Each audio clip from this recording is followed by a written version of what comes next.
नहीं श्री कृष्णा, शूर्पणखा के नाक और कान कट गए। वह रावण के पास जाकर विलाप कर रही है। वह जाकर बता रही है कि दोनों भाइयों का बल और प्रताप अतुलनीय है। वे दुष्टों के वध करने में लगे हैं, देवता और मुनियों को सुख देने वाले हैं, वे शोभा के धाम हैं, राम ऐसा उनका नाम है। उनके साथ एक तरुणी सुंदरी स्त्री है। विधाता ने उस स्त्री को ऐसी रूप की राशि बनाया है कि 100 करोड़ रति भी उस पर निछावर हैं। उन्हीं के छोटे भाई ने मेरे नाक और कान काट डाले। मैं तेरी बहन हूँ। यह सुनकर वह मेरी हंसी करने लगे। मेरी पुकार सुनकर खरदूषण सहायता करने आए, पर उन्होंने क्षण भर में ही सारी सेना को मार डाला। खर, दूषण और त्रिशरा का वध सुनकर रावण के सारे अंग जल उठे। उनने शूर्पणखा को समझाकर बहुत प्रकार से अपने बल का बखान किया, परंतु मन में अत्यंत चिंतावश होकर अपने महल में गया। रात भर उसे नींद नहीं आई। वह विचार करने लगा, देवता, मनुष्य, असुर, नाग और पक्षियों में कोई ऐसा नहीं जो मेरे सेवक को भी पा सके। खरदूषण तो मेरे ही समान बलवान थे। उन्हें भगवान के सिवा और कौन मार सकता है। देवताओं को आनंद देने वाले, पृथ्वी का भार हरण करने वाले भगवान ने ही यदि अवतार लिया है, तो मैं जाकर उनसे हठ पूर्वक वैर करूंगा और प्रभु के बाण के आघात से प्राण छोड़कर भवसागर से तर जाऊंगा। इस तामस शरीर से भजन तो होगा नहीं, अतः मन, वचन और कर्म से यही दृढ़ निश्चय है, यदि वे मनुष्य रूप में कोई राजकुमार होंगे तो उन दोनों को रण में जीतकर उनकी स्त्री को हर लूंगा। यों विचार कर रावण रथ पर चढ़कर अकेला ही वहां चला जहां समुद्र के तट पर मारीच रहता था। शिव जी कहते हैं, हे पार्वती, यहाँ श्री रामचंद्र जी ने जैसी युक्ति रची वह सुंदर कथा सुनो। लक्ष्मण जी जब कंद मूल फल लेने वन में गए, तब अकेले में कृपा और सुख के समूह राम जी हंसकर जानकी जी से बोले, हे प्रिय, हे सुंदर पातिव्रत धर्म का पालन करने वाले सुशीले, सुनो, मैं अब कुछ मनोहर मनुष्य लीला करूंगा। इसलिए जब तक मैं राक्षसों का नाश करूं, तुम अग्नि में निवास करो। श्री राम जी ने ज्यों ही सब समझा कर कहा, त्यों ही श्री सीता जी प्रभु के चरणों को हृदय में धरकर अग्नि में समा गईं। सीता जी ने अपनी ही छाया मूर्ति वहां रख दी, जो उनके जैसे ही शील स्वभाव रूप वाली, वैसी ही विनम्र थी। भगवान ने जो कुछ लीला रची, इस रहस्य को लक्ष्मण जी ने भी नहीं जाना। स्वार्थपरायण और नीच रावण वहां गया जहां मारीच था, उसको सिर नवाया। नीच का झुकना भी अत्यंत दुखदायी होता है, जैसे अंकुश, धनुष, सांप और बिल्ली का झुकना। हे भवानी, दुष्ट की मीठी वाणी भी उसी प्रकार भय देने वाली होती है जैसे बिना ऋतु के फूल। मारीच ने उनकी पूजा करके पूछा, हे तात, आपका मन किस कारण इतना अधिक व्यग्र है? आप अकेले आए हैं? भाग्यहीन रावण ने सारी कथा अभिमान सहित उसके सामने कही और कहा, तुम छल कपट करने वाले कपट मृग बनो, जिस उपाय से मैं उस राजवधू को हर लाऊं। मारीच ने कहा, हे दस्यु सुनिए, वे मनुष्य रूप में चराचर के ईश्वर हैं, उनसे वैर न कीजिए। उन्हीं के मारने से मरना, उनके जिलाने से जीना होता है। यही राजकुमार मुनि विश्वामित्र के यज्ञ की रक्षा के लिए गए थे।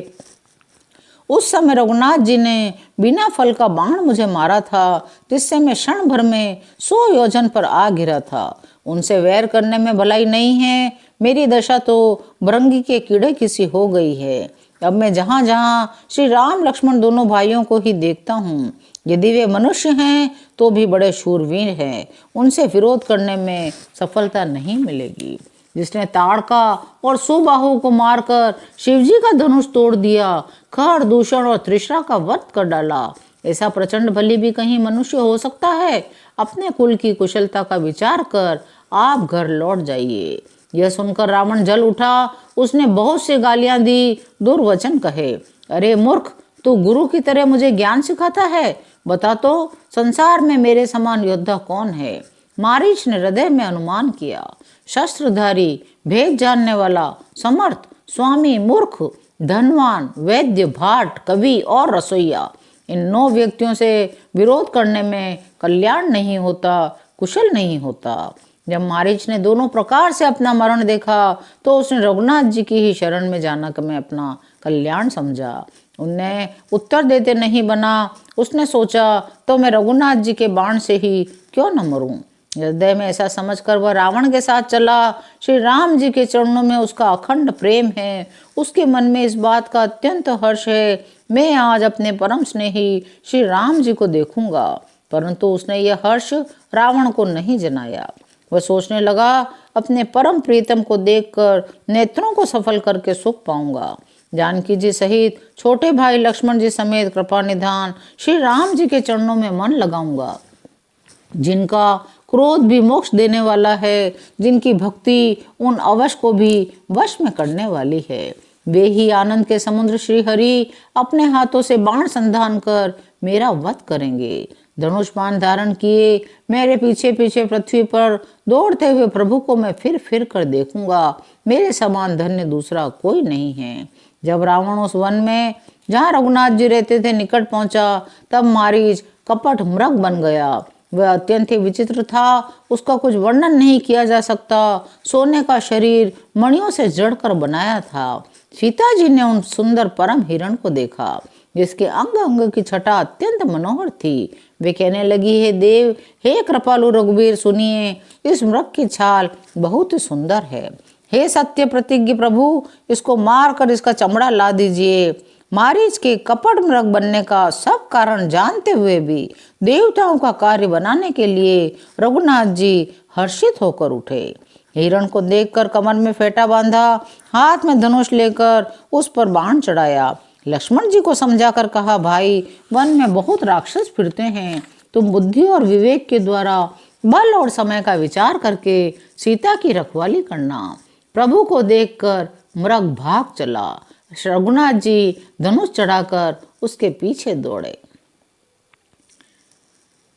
वेद जिनके विषय में नेति नेति कहकर रह जाते हैं, शिव जी भी जिन्हें ध्यान में नहीं पाते हैं, जो मन और वाणी से नितांत परे है, वे ही श्री राम जी माया से बने हुए मृग के पीछे दौड़ रहे हैं। वह कभी निकट आता है, कभी दूर भाग जाता है, कभी प्रकट होता है तो कभी छिप जाता है। इस प्रकार प्रकट होता छिपता हुआ बहुत तेरे छल करता हुआ वह प्रभु को दूर ले गया। तब श्री राम जी ने तक कर निशाना साध कर कठोर बाण मारा, जिसके लगते ही वह घोर शब्द करके पृथ्वी पर गिर पड़ा। पहले लक्ष्मण जी का नाम लेकर उसने पीछे से मन में श्री राम जी का स्मरण किया।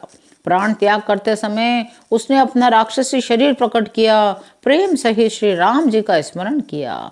राम जी ने उसके हृदय को प्रेम पहचान कर उसे अपनी वह गति दी जो मुनियों को भी अत्यंत दुर्लभ है। देवता फूल बरसा रहे हैं, प्रभु की स्तुतियां कर रहे हैं।